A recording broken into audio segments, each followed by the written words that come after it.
My best friends, Darius and Jordan, learned about my fear of swimming during an impromptu tubing trip on the Farmington River. The summer after I turned 26, Darius and Jordan took me to Foxborough Park, a park that ran alongside the river. Foxborough Park had recently undergone improvements as a part of the town's beautification project.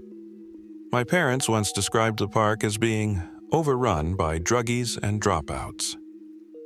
After the project completed, the town's lily-white, upper-middle-class community became a mainstay of the park. We preferred the park the old way, even with its reputation, because it was our high school hangout and our getaway during difficult times. "The wonders of gentrification," Jordan said, gesturing to the Black Bear Cafe, a cute log cabin-style restaurant nestled on the bank of the river. "Sure, it looks quaint with all the people sitting at those dining wood-carved tables, but a single appetizer will clean out your wallet." "Shut up," Darius replied, checking his phone. "We've got time and I'm hungry. What do you think, Zack?" "You'd agree with me if your dad wasn't the mayor." Darius rolled his eyes. "Yeah, sure, whatever works." I wasn't watching the cafe at all, but a group of teenagers in orange inner tubes circling down the lazy current. Though the water flowed slowly enough for them to text, I felt a tinge of nausea through a burst of acid reflux. "Hey, how long is the ride, guys?"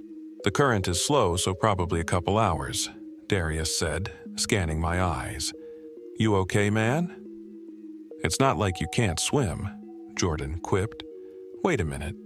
I don't think we ever swam together before. I can swim." I shook my head, attention still fixed on the water. "I just haven't done it in a long time." Darius patted my back. "You probably won't need to. The water is really shallow most of the time." Jordan chuckled. "I don't know. I think my CPR certification expired." Darius elbowed Jordan, who jumped back and yelped. "You guys are so uptight." "Nah, your jokes are just old, bro. Zack, we don't have to go if you don't want to." "It's not that, it's just been a long time since I've done this. Tubing or swimming?" "Both." "You have nothing to worry about," Darius said, smiling. "It'll come back to you." I nodded as we walked toward the cafe. He didn't realize how right he was. As Jordan droned on about gentrification and snooty-hide residents, the memories came back to me. Memories of being 9 and drowning in the river. Memories of my late brother swimming frantically my way as I screamed and slipped beneath the surface. Sitting outside, ordering food, and engaging in conversation felt all too much like clockwork. Over the years, I learned to tune my body into conversations while my mind tuned out. My brother's life felt like a blur most of the time, but the time he saved my life played so vividly in my mind on repeat. I locked this memory away for years, but now I remembered everything, including a feeling I had never acknowledged before of being pulled under, my body thrashing against the waves. I couldn't remember what pulled me, just that it weighed me down like an anchor, salt water filling my eyes and lungs. "Zack, are you ready for this?" Darius asked, briefly staring at my half-eaten plate of food. "If he wants to just watch us, let him," Jordan sneered. "He'll be bored, but he'll be safe." "You've made your point, asshole. I'm going." With that, the three of us walked to the base of the river where men in olive green park uniforms were handing out tubes and life preservers. We must have arrived during downtime because only a bearded man in a Hawaiian bathing suit stood before us.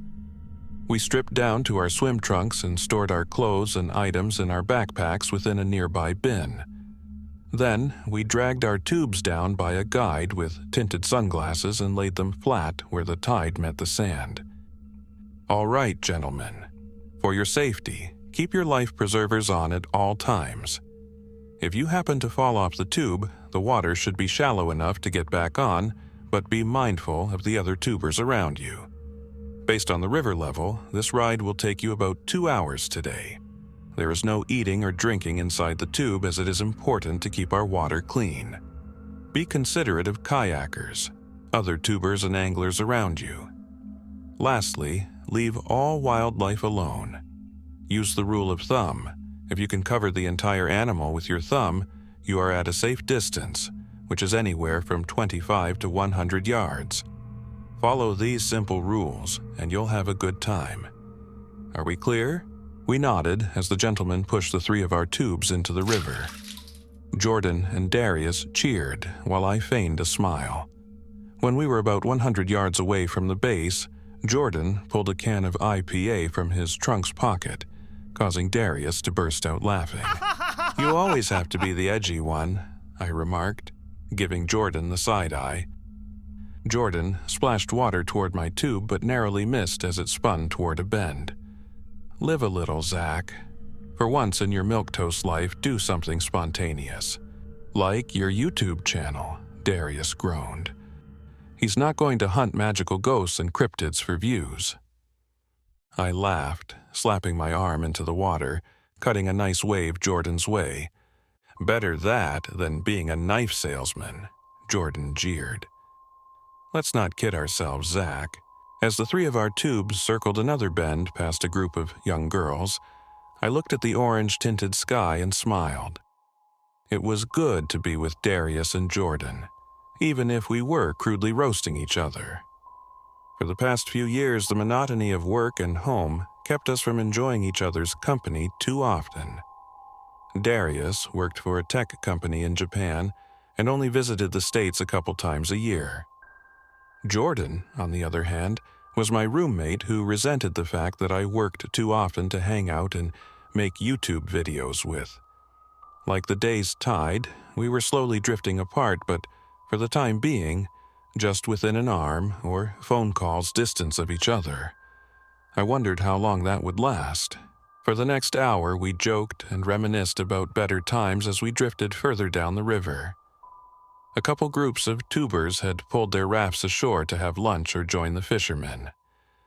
The park felt very much alive that day.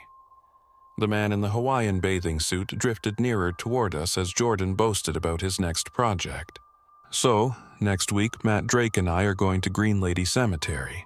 He has new EVP gear so we can try to communicate. You guys are more than welcome to come along." "Thanks, but I'll pass," Darius scoffed. "You tell Zack to get a real job, but look at you, dude."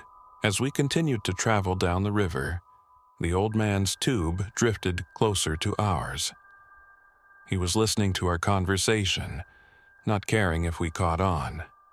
When Jordan told his story about getting chased by the ghost of Samson Rock, the man laughed heartily, causing his white Santa Claus beard to bounce off his large belly. "You boys sure enjoy some tall tales," he said as his tube pulled up next to ours. The 3 of us stared at him blankly as he introduced himself with a slight Scottish brogue as Matty MacDonald. "Well, sir," Darius said, visibly indifferent, "that only makes Jordan." "Actually," I chimed in, to the surprise of Jordan and Darius, "I enjoy the stories. I just don't believe in most of them." Matty flashed me a chipped tooth smile, laughing heartily once more. "Then maybe the 2 of you would enjoy the tale of the river serpent. Have you heard it before, boys?" We shrugged. Jordan started and then stopped mid-sentence, admitting he surprisingly hadn't heard that one before. Jordan was so inundated with folklore, cryptozoology stories, and hearing his own stories that we were equally thrown off by his loss for words. "Ha! I am not surprised. People don't tell serpent stories around these parts anymore, but when I was little, it was all anyone talked about. When I was a wee yin and my family was fresh off the boat, my mother forbade me from playing by the river. She heard stories of boys being pulled under. The boys that lived to tell about it described a sensation of sliminess and sharp scales. The stories of a river serpent spread like wildfire." "It's true!" Jordan exclaimed, pulling up an article on his phone. "It's true. I have access to the New York Times archives, and I found an article from 1886 about a 100-foot sea serpent that was spotted all the way up the Connecticut River in Cromwell. So that must make it true, Darius said coldly. A second-hand account from the 1800s, before much of modern science's discoveries, and you believe it just like that. Figures. Also, we're on the Farmington River, not... It's a tributary, you silly skeptic, which means it flows into... I know what it means, Jordan. It still doesn't mean you have any proof. Mr. McDonald, have you ever experienced anything? As soon as the jolly man laughed again, Darius seemed to instantly regret his question while I quietly grew more curious. At a young age, my late grandfather, a Navy veteran of the Second World War, told Arnold and me tall tales about giant squid and a shark as big as a megalodon. Even though I never believed my grandfather, I found comfort in some of these stories. Of course, my boys. Why, as a lad, I went fishing all the time. I caught mostly trout in those days, but I remember one night, something heavy tugged my rod and me under. It was the most violent force I ever felt. Had I not let go of the rod, I would have been like all those other boys. I haven't been fishing around these parts since. My poor Macmin, or what you call grandson, died looking for it. Whoa, Jordan said, jaw agape. Oh, Darius murmured. I'm sorry for your loss. Thanks for telling us your story, I said as Maddie's tube started to drift further from ours again. Hey guys, why are our tubes going slower than his? Oh shit, Darius said, looking over the side. There were a few small holes in the seams of each of our tubes. We better bring these to shore. Darius hopped out of the tube and noticed that the water was shallow enough that he could walk. He motioned for all of us to step out of our tubes. We all hopped out, the rocks digging at our toes, seaweed between the crevices. As a strand of seaweed wrapped around my leg, I squirmed, thinking back to the slimy feeling I felt the day I almost drowned. Until that moment, I hadn't thought about that particular feeling because the memory of drowning was so overwhelming. The slimy feeling triggered another memory, the fear of looking down. It wasn't only when something pulled me under, but every time I entered the water thereafter. I never ventured further than a few feet into a pool, river, or ocean, fearing what I couldn't see. After we pulled the tubes to shore, Jordan stepped aside to start yelling obscenities into the phone, most likely at his girlfriend whom he was fighting with for the umpteenth time. Darius motioned for me to come over and commented that I looked totally zoned out. Zack, you okay, man? Yeah, I said instinctively, not looking back at him. The wet sand beneath my toes reminded me of the first feeling I recalled when I woke up gasping with my grandfather looming over me. His meaty fingers locked over my chest. A small crowd gathered around us, their faces drifting in and out of focus. For years, that moment had been a blur, a frightening, overwhelming blur that stayed in my mind's black box of repressed childhood memories. I call bullshit on that. Yeah, I replied, awkwardly laughing. I looked toward Jordan, who was dragging the deflating tubes up the hill toward a park worker. When he was out of earshot, I said, I almost drowned here when I was a kid. Drowned? I had fallen out of my tube. I could swim, but something like a rip current pulled me under. I thought rip currents only happen near the sea. That's the thing. It makes no sense, but I don't know how else to explain it. Darius put an arm around my shoulder and stood with me for a moment. I'm so sorry that happened to you, Zack. I can't imagine what it felt like. No wonder you were all quiet today. Yeah. Ugh, I hear Jordan raising his voice. I'm going to check it out and hopefully stop him before he gets thrown out of the park. Are you good here? I will be. Thanks for doing that. I don't really want to talk to him right now. Someone has to. After hearing the words, Jordan, you idiot, I headed down the bank to clear my head. On any other day, I would have stepped in to help, but my thoughts were too many miles and years away for me to care. After Arnold and my grandfather rescued me, I didn't think much about what happened to me or how it affected me emotionally. At that age, my life moved on normally and was filled with too many school days, birthday parties, and karate practices for me to care about the past. When my brother died unexpectedly a year later, however, I felt like I was drowning all over again. I was racked with guilt for not being able to save my brother the way he saved me. On my most miserable days, I even thought about going back in the river and waiting for an unexplainable force to pull me under again. As I walked further down the bank, I struggled to find the exact drowning spot or anything that remotely resembled it. Maybe the current was too high.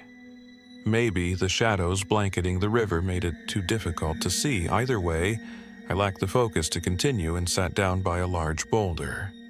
My head throbbed. For some strange reason, my jaw was throbbing too. When I looked up, the sky morphed into a dreary mix of purple and black. When I looked back from the direction I came, I saw nothing more than boulders, varying in size. How had I walked so far, I wasn't sure. I attempted to call out in the direction of the guys, only to find my voice faint and hoarse. I rubbed my hand over my throat and tried to clear any saliva trapped inside. No saliva lingered.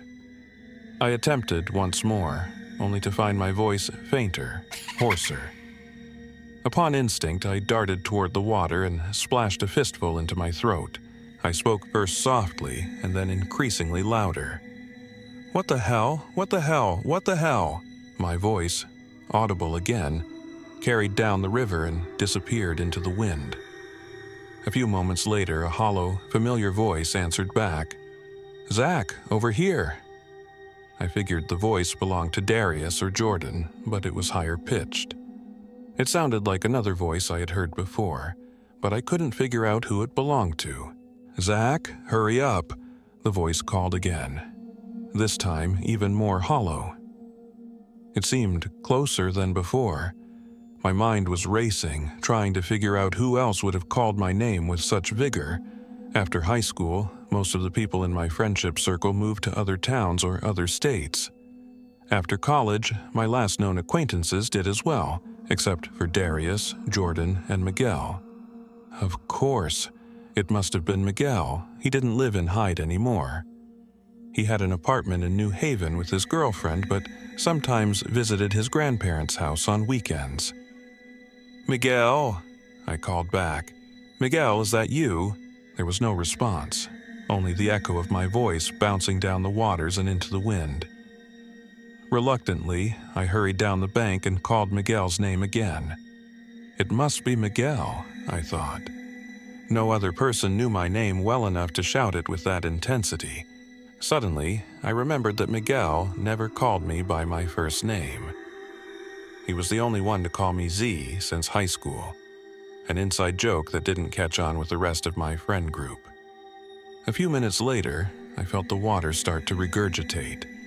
It didn't feel like water, though. It was sour and putrid, causing me to convulse onto some nearby rocks, followed by very heavy breathing. So much for my lunch of sliders and iced coffee. The sour, putrid taste lingered intensely on my tongue, the stench permeating my nostrils. "Oh no," I whispered, just as I stood up and regained my composure. I felt my body shiver, from the loss of liquid I figured, and then a sudden stream of vomit shot out of my mouth like a waterfall. I stared fearfully as I lost control of my body. The liquid wasn't green or clear, but black and slimy. I gasped as something scaly stabbed its way up my throat and into the black stream dot. When the stream finished, I felt like collapsing. Instead, I stared with pure terror at the black lagoon my body produced. I must have lost blood. I must have been internally bleeding. I needed an ambulance. With my hands violently shaking, I thrust my cell phone from my tattered pockets, practically dropping it into the lagoon. I began to dial 911 as my phone drained to black. "Oh, fuck. Oh, no," A jagged black scale lay in the middle of the slime, floating upward like a submerged shark fin. I looked around frantically to find any person nearby. In a matter of seconds, I heard the voice once more. "Zack, you okay, brother?" The voice carried from the water, merely yards from where I stood. "Miguel?" I called. I looked up from my pile of misery to see a figure floating in the middle of the water, eclipsed by shadows. "Miguel, can you help? I can't believe you wouldn't recognize your own brother. What the hell? Who are you?" I glanced more closely at the figure and noticed the long, curly hair draping over its shoulders. I jumped into the water and started swimming toward the figure, which just floated and swayed with the waves. No matter how close I came to the figure, I couldn't quite discern its features. I stopped 4 feet from the figure and began to tread water, my body still weak, my throat still throbbing. Something prevented me from swimming closer. "Who the hell are you?" I shouted between labored breaths. "You're not my brother." "I saved you. Why couldn't you save me?" the figure said menacingly. "You're not my fucking brother," I shouted again, clasping my throat from the pain. "What kind of sick joke is this?" "I saved you. Why couldn't you save me?" Although I was terrified, I wanted to punch it. I lunged from the water, fists ablaze, and dove toward it. "I saved you. Why couldn't you save me?" I was airborne for mere seconds before I felt something rubbery, like a long, scaly fire hose immersed in mire lasso my legs so tightly that it cut off circulation to my ankles, dragging me under. I was too frightened to look down. I desperately held my breath as the same black slime I convulsed permeated the waters above and below me. My senses were fading, but I could still clearly hear the figure shouting above the surface, "I saved you. Why couldn't you save me?" I screamed and jerked my body in every direction until I managed to escape the rubbery force. I could taste the slime, the putrid, sour slime, but I was free. I closed my eyes and pushed myself to the surface, expecting to see the figure still lingering there. When I opened my eyes and gasped for breath, there were several people on the banks, including my friends who were madly waving at me. "Watch out!" A group of tubers yelled toward me as their orange inner tubes spun on by. "You shouldn't be out here," a man in a single tube shouted, almost knocking me over. "Zack, what the hell are you doing out here?" Darius shouted. "You're crazy, man," Jordan clamored, laughing hysterically. "Get your ass back here." I froze as several more groups of tubers spun past me, shouting, swearing, and scolding me. When I could manage to move my head, I scanned my surroundings for the figure, but it vanished along with my puddle of black waste back on shore. "Do you need help?" Darius shouted as another tuber spun by, giving me the bird. No, I'm just a little winded." When the coast was clear, I swam to shore. Darius and Jordan grabbed me by the arms and pulled me up. "You don't look good, dude." "I don't understand. I threw up right here. There was blood everywhere." You threw up blood?" they stammered in unison. "Where's the blood, Zack?" Jordan spouted. "I don't see any blood. You sure you didn't hit your head out there?" "No, there was blood. I don't understand." "Let's get you to the medical station," Darius stated firmly. "Actually, I think I'm good." "Okay?" "Yeah," I lied. "My arms got pretty marked up and you know me. I freak at the sight of blood. I think I threw up water and got confused. Sorry, guys." "Okay. So why were you in the water?" Darius asked, arms folded, biting his lip. "I thought you were too uncomfortable to swim." I wanted to wash off the blood, and then I had the urge to swim to take my mind off things. "I thought you didn't want to swim," Jordan postured, scratching his head. "None of this makes sense." I hated lying to them. I was bad at lying, and my friends could always tell. This time proved no exception. I knew, however, that Darius would take the overly cautious approach and Jordan would gush over my story and exploit my state of his mind as an excuse for some supernatural expedition for his YouTube channel. Before I dug a deeper deception hole, a yelling woman redirected our attention. At first glance, it seemed like nothing more than a mom scolding her 10-year-old son, but the question, "What are those marks?" sparked our curiosity. We cautiously walked down the bank in their direction. We tried to be discreet, but our quizzical looks hushed questions like, "What did she just say?" and Jordan's snickering made our intentions and presence obvious. We had fallen into the mode of the small-town gossipers when we swore we'd never become when we left for college. Our curiosity quickly turned to concern upon seeing the jagged slash marks on the boy's arm. The woman shook the boy and kept repeating questions such as, "What happened, Kalen?" and "Are you okay?" He did not respond. Kalen kicked a cloud of dirt underneath him and stared blankly into his mother's eyes. His blue eyes were unblinking and vapid. No matter how hard she shook his shoulder or how loudly she yelled, he remained unfazed. "I'm sorry to intrude, but is everything okay?" Darius asked. The woman adjusted her shirt, wiped her face, and nodded. "Can I get help?" "No," she said, sniffling. "Kalen's on the spectrum. Sometimes when stuff like this happens, he shuts down. I'm sorry. I must have sounded like a crazy person." "No, you're good," Jordan said, kneeling down toward the boy. "Hey, buddy, those are some gnarly marks there. Did you get those swimming?" The boy didn't respond. He was staring in our direction now with the same vapid expression. "Kalen loves swimming," his mother insisted. "He's a very good swimmer, but I tell him not to go out too far. I should have kept my eye on him, but he hates when I'm watching." "Where did you get those?" the boy whispered. It took a few moments for me to realize that the boy was speaking to me. His eyes were wide now and almost fearful. Kalen stared intensely at my leg, which I hadn't realized until that moment shared the same set of slash marks. I grimaced.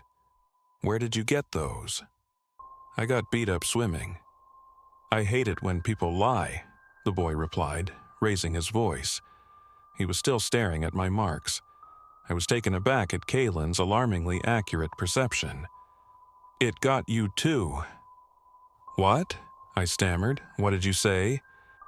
"I hate it when people lie," the boy repeated, this time shouting on top of his lungs, sky-blue eyes locked deeply on mine. Jordan and Darius exchanged worried glances. Kalen's mom reached to grab his arm, but he smacked it. "It got you too. It will get everyone."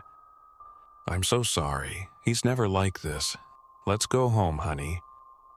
Before any of us could ask Kalen what he meant, his mother grabbed him by the arm, dragging him forcefully away. His face turned many different shades of red. As Kalen's mom pulled him down the bank, he screamed, "It got you too. It will get everyone. It got you too." "That was terrifying," Jordan said after a long time. "Maybe you should tell us what the hell is going on," Darius remarked, glaring uneasily at the boy until he was out of sight. "Let's start with how you got those marks and save us the lies." "You wouldn't believe me. I mean, Jordan will, but I don't even believe myself." "You saw the serpent again?" His tone was a predictable mixture of concern and excitement. "Did it get you?" "All I know is something got me when I was swimming. It wrapped around me. I don't know what it was. It felt like the same thing that grabbed me when I was a kid." I didn't even dare tell them about the figure, as I didn't even know how to describe it or if it was real. Maybe I had hallucinated the whole thing, but why could I see its menacing shape so vividly in my mind? Why could I still hear that voice that sounded like an otherworldly version of my brother's?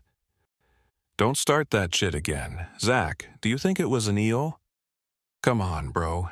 Zack doesn't think it was an eel. That's just stupid." "Not as stupid as your serpent idea. American eels live in rivers, and I read somewhere that the largest one is 7 feet. Oh yeah, a 7-foot eel just pulled him under the water. Eels don't do that. You heard what Maddie said. This is classic serpent behavior.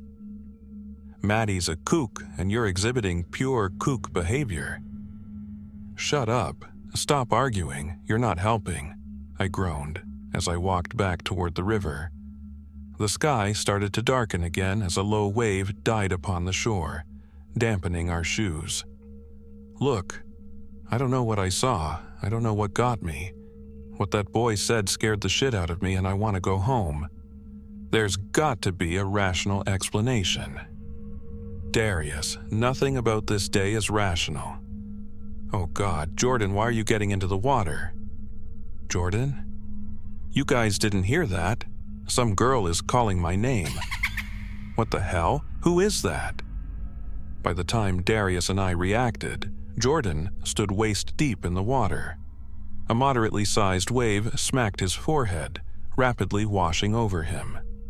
Jordan jumped up, hastily wiping his eyes, and trudged forward. Rain started to cascade down from the velvety black skies. We called for Jordan to come back, but he continued to wade toward the drop-off, his eyes fixed intently on something in the distance. Sarah, is that you? Oh no, I whispered to Darius. He grimaced and exhaled deeply. The very name made our skin crawl. Jordan's friend Sarah died after a long illness in college. Was he hallucinating like me? Then again, had I hallucinated at all?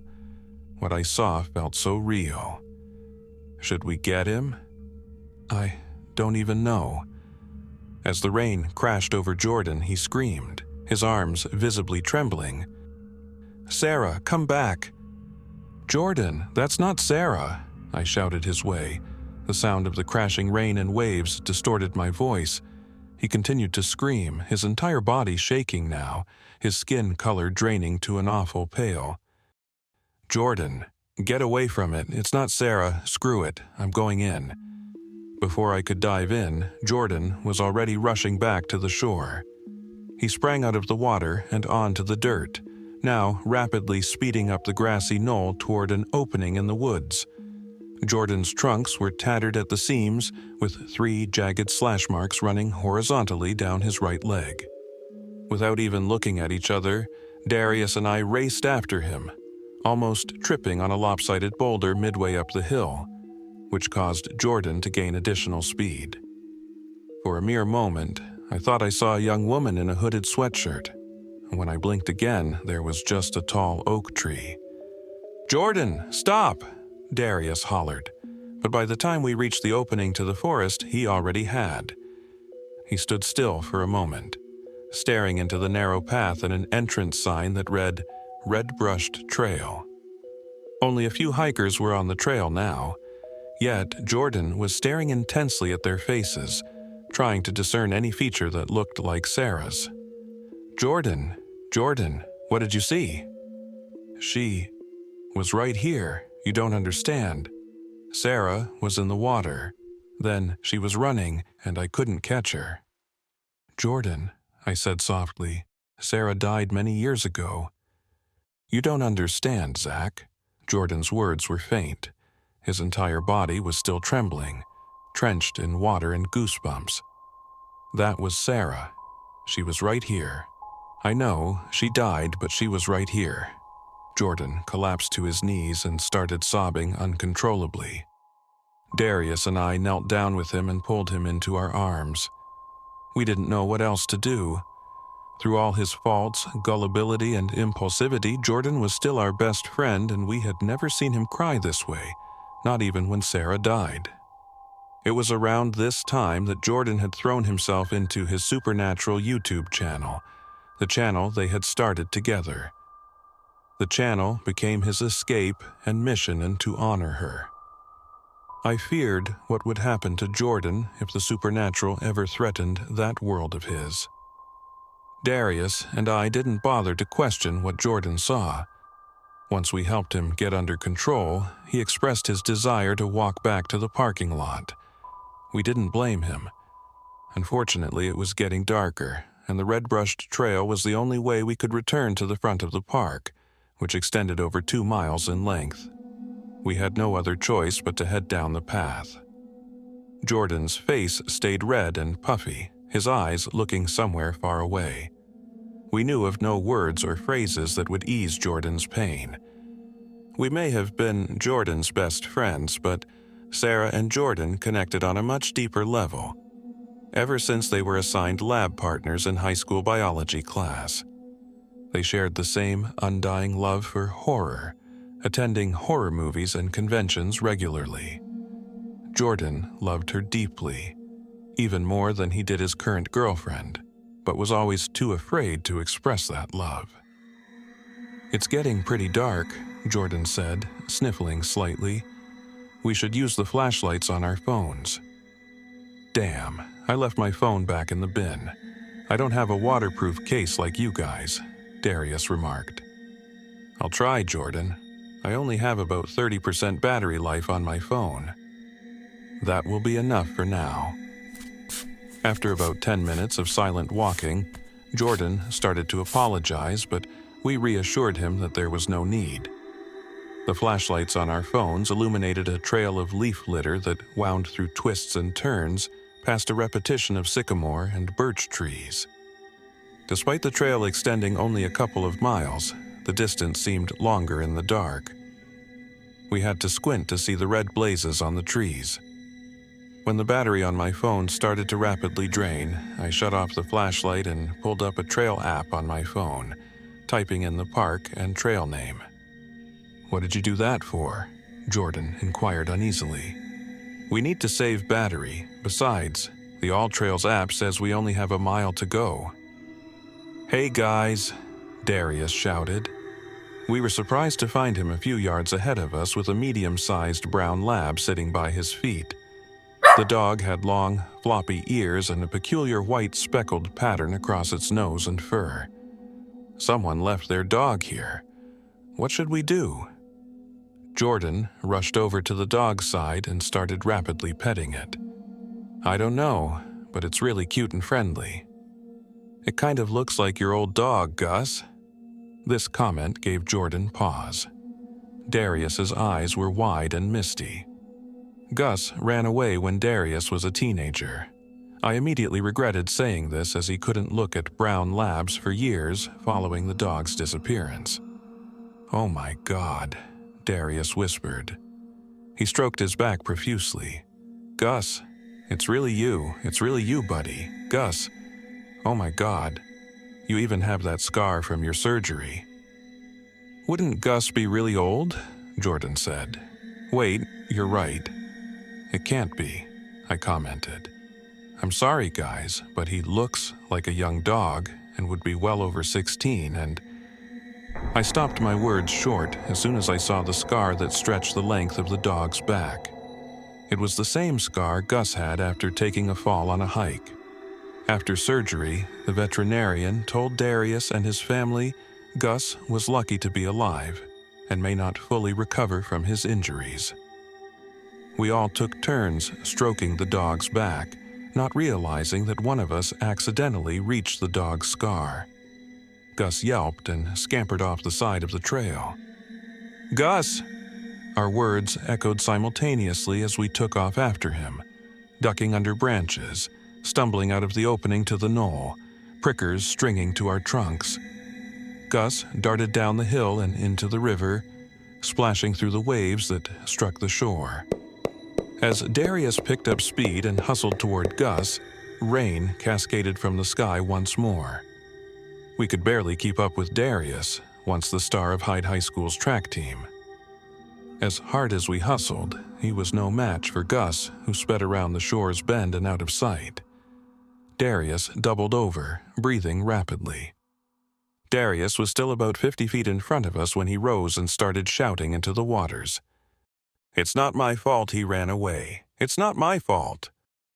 We weren't sure why Darius shouted this phrase. We grew increasingly worried when he started repeating it. When we caught up to him, he was screaming on top of his lungs. "It's not my fault he ran away. It's not my fault. You can't blame me anymore." I had never heard Darius scream like this. We grabbed his shoulders and pulled him back, and he still screamed into the waves until his voice was hoarse and he needed to catch his breath. "I heard my father's voice," he said, whimpering just like Gus did. "I heard his voice from the water. I heard his scornful, awful voice." "It's not real," I said. "It's not real, Darius.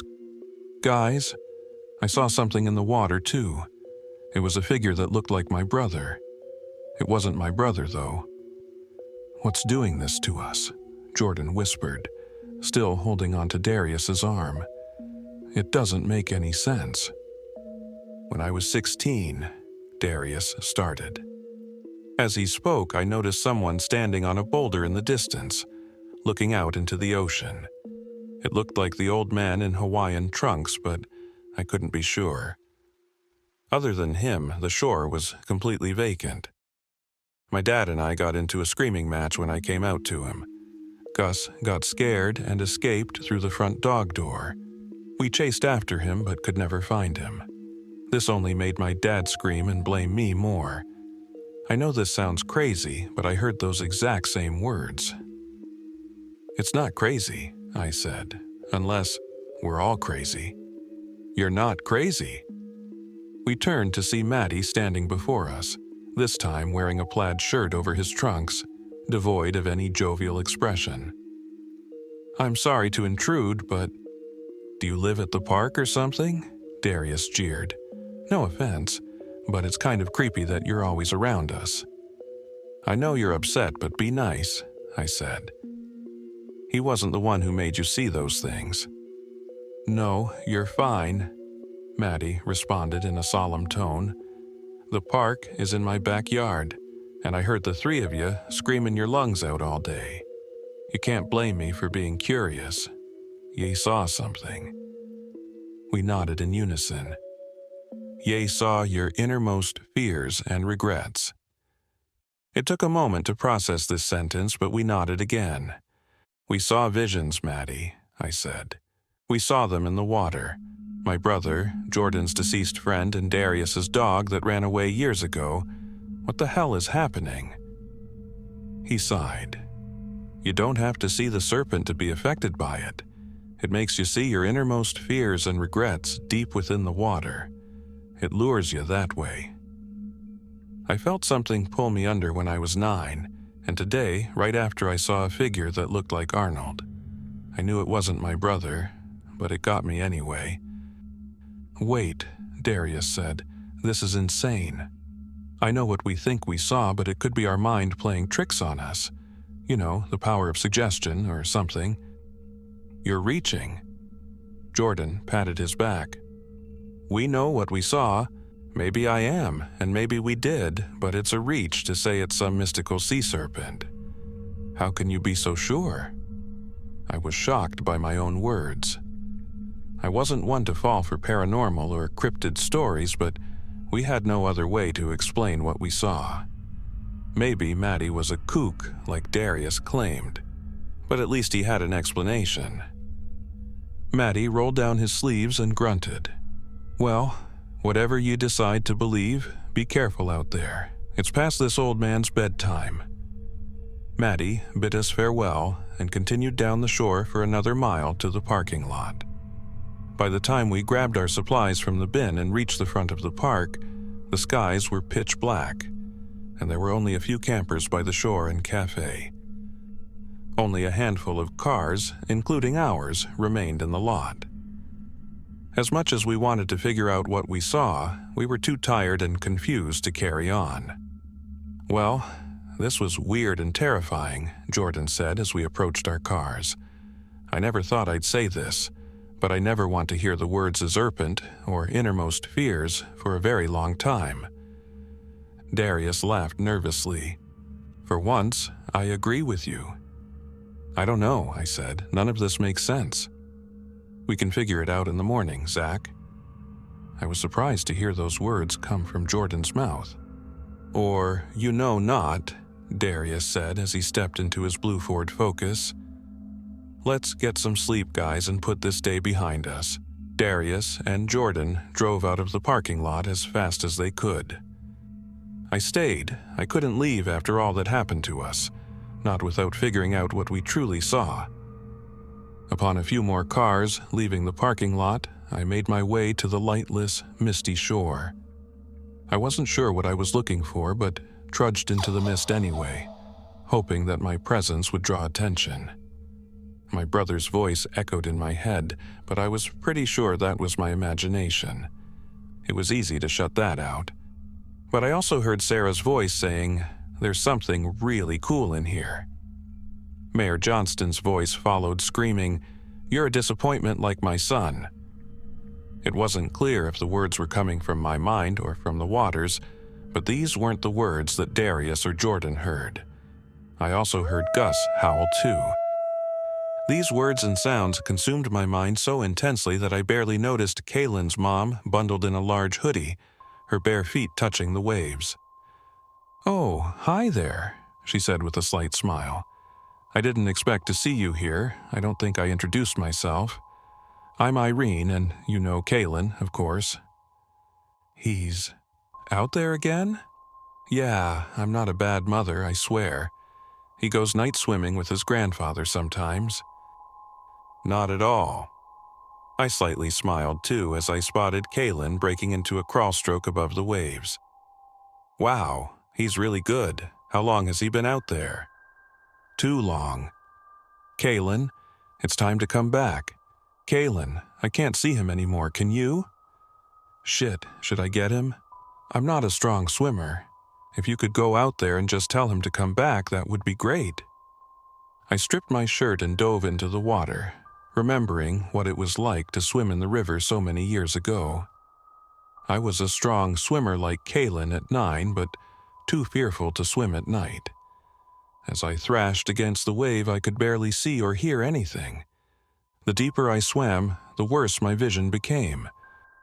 When I pulled myself above the water, I started to panic. I no longer saw the shore above the crashing waves, only the blood-red moon eclipsing the sky. "Kaylin, Kaylin, where are you? It's really nice out here tonight." "Come a little further, Zack," a female voice called to my left. "You can't save him, Zack. You couldn't even save me." A more distorted voice called to my left. "Bring me my goddamn dog back. It should have been my son," an even more distorted voice snarled. I couldn't tell where that voice came from. This voice was more menacing and echoed even deeper into the waves. When the voices ceased, something snarled from beneath the water, followed by high-pitched, muffled screams.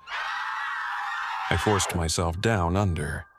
My eyes didn't adjust to the darkness, but there was just enough light to see black sludge permeating the water above and below me. The sludge stung my eyes. I closed them and forced myself further below. The high-pitched scream grew more audible. My eyes opened in front of Kaylin, who slipped in and out of consciousness as the sludge permeated his body. I couldn't see beneath the sludge, but I reached out to grab Kaylin from the rubbery and scaly entity constricting his body. Surprisingly, his body slipped from the entity and I pulled him above the surface. He opened his eyes and we both were coughing profusely. Kaylin forced himself out of my arms and hiccuped a mouth full of water. "Are you okay, Kaylin?" "You shouldn't have done that," Kaylin yelled. His eyes morphed from blue to a darker shade. "You were drowning." "You can try all you want, but it'll always be the same." "What? What do you mean? We have to get back." Before I could say anything more, I heard another snarl from beneath the water. The rubbery and scaly entity emerged from the water, taking the form of an enormous, twisting, black tail.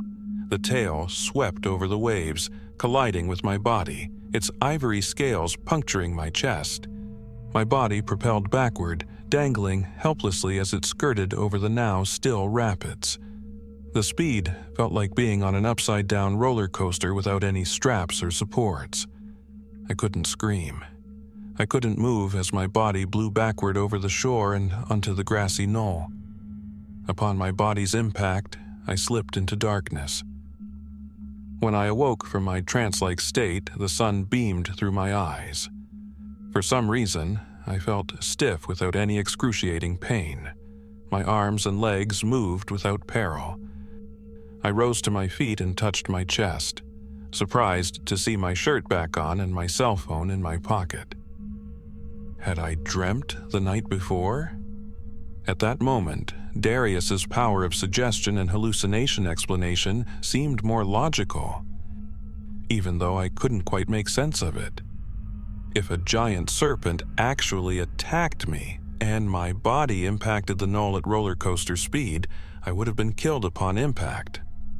I also hadn't slept well the previous night and probably collapsed upon the knoll, dreaming up my nightmarish encounter with Kaylin and the serpent.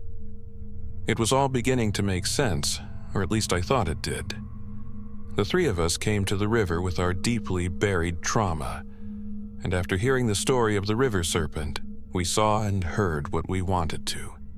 People hallucinated ghosts and demons for all sorts of strange reasons. I couldn't explain the psychology behind it, but figured this was the most satisfying explanation for the previous day's events. When I checked my phone, I found a number of missing calls from Jordan. With all the chaos from the previous day, I almost forgot he was my roommate. I texted the guys that I was okay and that I accidentally fell asleep in the park.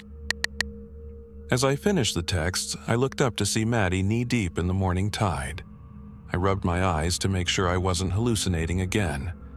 "Maddie!" I shouted with glee. "You're a sight for sore eyes. What are you doing out here?"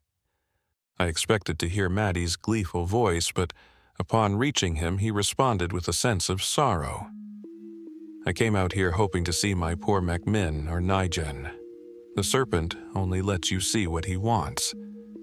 I didn't realize both of them died. Maddie, I'm so sorry." He sighed. Kaylin drowned looking for the serpent. Irene passed shortly after, probably of a broken heart. My heart was exploding in my chest. My entire body felt nauseous.